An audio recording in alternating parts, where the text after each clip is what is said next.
The sport will be protected. The only question is, what happens to us? What happens to our club? Are we relegated? Because you know what? I'd rather a relegated Liverpool Football Club starting back in National League football than Liverpool playing in some bullshit competition that I won't even recognise the team that's on the pitch because they're not the club that I grew up supporting. And I'm sure that you guys feel the same. Last year, Connor and I, well, it was the year before last technically, went over to America. We had a trip to Orlando and we were to meet with Liverpool supporters clubs. Do you know how snidey our football club is? They contacted the supporters clubs that we were supposed to meet with, asking what their business was and what they were doing with us behind the scenes. We've long known they don't like our channel. But we've always said from day one, we will be your voice. We will speak up for the best of Liverpool fans. We don't give a shit about getting access to the club like other cowards. We will speak our minds and we will say what we have to say. And we'll say it in good time with a good conscience. So yeah, they went behind our backs. So they're clearly following stuff that we've done. And I've got emails confirming from these supporters clubs that they were reached out to by Liverpool Football Club and asking what their business was with us, what they planned on doing with us. So that's how snidey these fuckers are. This lockdown, this channel and football has provided my outlet. This channel has kept me from falling apart. The interaction that I've had nightly with other people around the world, using football as the tool to bring us together. This channel has kept me going in a time where we've all been isolated. And I know it's helped other people as well. But football has been at the heart of it. I've always said, whether it be people mocking us on VAR decisions or whatever it might be, that it might be us today, but there's a greater good force here. We have to look to the wider football community and we have to stand together. I've spoken about that when it came to silly things like VAR. And at times like now, it's more apparent than ever. We football fans need to stick together. And don't blame players, don't blame managers. The only people to blame here are the owners of the football clubs. Because it's their interests that are being served. Not the managers that were signed up or the players that were signed up. And if we do go into this Super League, those players not allowed to play for their countries, they're going to be basically mercenaries. We always idolise players like Steven Gerrard and Jamie Carragher because they were us on the pitch. They were everything that we held dear in a Liverpool shirt or a Manchester United's case in a United shirt or whoever you support. You recognise those locals, those players that came through because they had the heartbeat of the club. They recognised the morals and the city that was behind it. Oh, I'd rather get relegated as a United fan than watch the Super League, said FIFA Mobile Master. I'm similar, mate. I'd rather Liverpool go back down through the divisions and come back up than this shambles of a Super League. I really don't care about it one bit. I'm fully in support. If we get thrown out of the Premier League tomorrow, then we deserve it. We, I mean, as in the ownership of the club, not we the fans or the players or the manager or the hard working staff that are at Anfield working day in day out in the club shops or in the cafe or whatever it is. They're not responsible for this. Same at United and City and Chelsea and Arsenal and Spurs, sorry. Heaven knows how many of these we have left. As I said to you, there's a meeting taking place tomorrow. We could be thrown out of the Premier League. We could be relegated. Fair play to Bruno Fernandes, by the way. First player that I've seen involved in one of the big six here, to the big six I say, with a wry smile, to actually come out and say something or post something about it. Trent knocks it down, Sadio Mane, and it's 1-0. It's 1-0, Sadio Mane. Beautiful football. Well done to the lads. Proud of the players out there, proud of the manager, and it's 1-0. Definitely onside. Beautiful ball played by Jota. Trent does well, touches it across to Sadio Mane, who rams it into an open net. This is usually where I'd be singing Sadio's song. Celebrating, breaking out Ric Flair's, a whooping and a hollering, but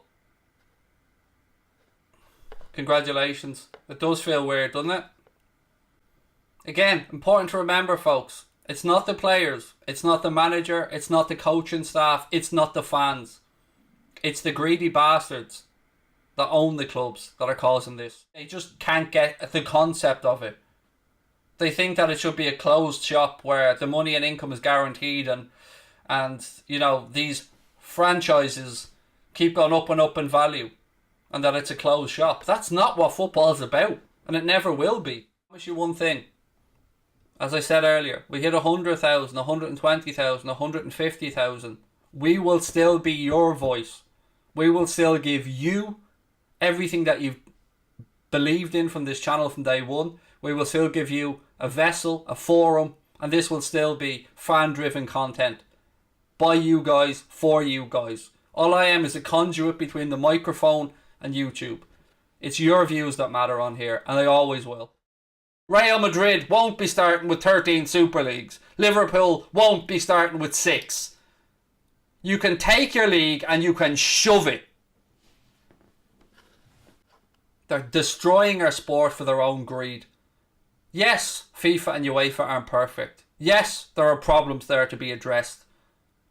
But it goes beyond them, and they know that.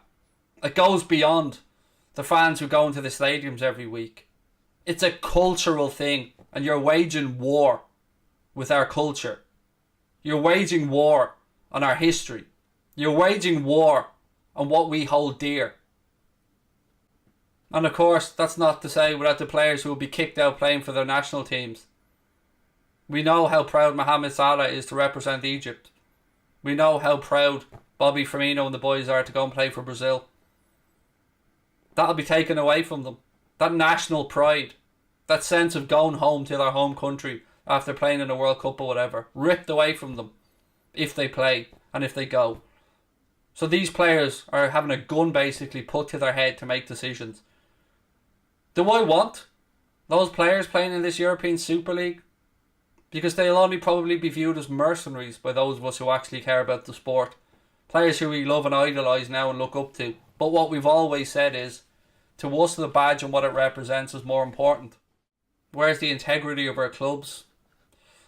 The integrity of the clubs are still there, mate. The integrity of the people that work day in and day out, training the players, in the cafes, in the club stores, answering the phones, responding to emails. It's not their fault. It's not the fans' fault. It's not Jurgen Klopp or those players' fault. It's the fault of a few greedy businessmen that came in, got our club for a bargain, and still aren't happy that it's turned from a £260 million club into a 2-point-something billion club. Still aren't happy. Still want more. Haven't backed the manager in the transfer market. Only buy players when we sell players. And yet we accepted that. We understood that that was the business model that was going to keep us sustainable. We might have had a few voices now and again that said maybe we can just have one summer we splash. Maybe we can spend a few quid. But we understood it. Because none of us wanted to see the death of the football club.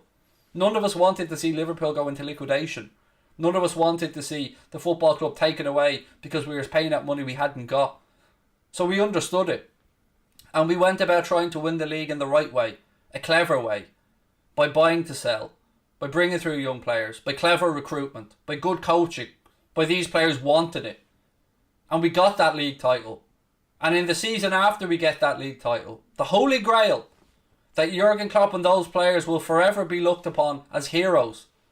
Our owners stick a knife into the back of football, wink at us and tell us it's for the good of the sport. You greedy, greedy bastards.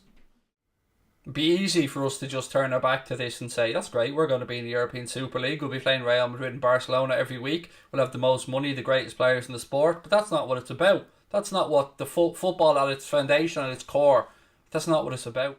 It's in the back of the net and Leeds have scored. Probably no less than Leeds' effort deserved. Left unmarked at the back, comes in, gets ahead in it, nothing Alisson can do when it's won. Looks like we're heading for a 1-1 draw here, and God knows, maybe our last game in the Premier League. I don't know anymore, folks. None of us do. Don't forget, I'm going straight into the podcast after this. Myself, Steve Bland and Jack Gill. We're going to be talking about the Super League, and we're going to be telling you what it may and may not mean for the club and for the football world as a whole. Leeds won. The Reds won. Klopp goes to Bielsa and hugs, but there are bigger issues to be dealt with here. Ladies and gentlemen, thank you for your time. I don't know what to make of this game. I don't know how I feel. But I tell you what, I do know how I'm going to feel in this podcast now, coming straight up. Stay where you are. We'll be back in a couple of minutes. Myself, Steve Bland and Jack Gill. We won't be pulling any punches. As always, nothing but honesty here on the channel. Thank you to you guys for all your love and support, but stay put. We'll be back momentarily.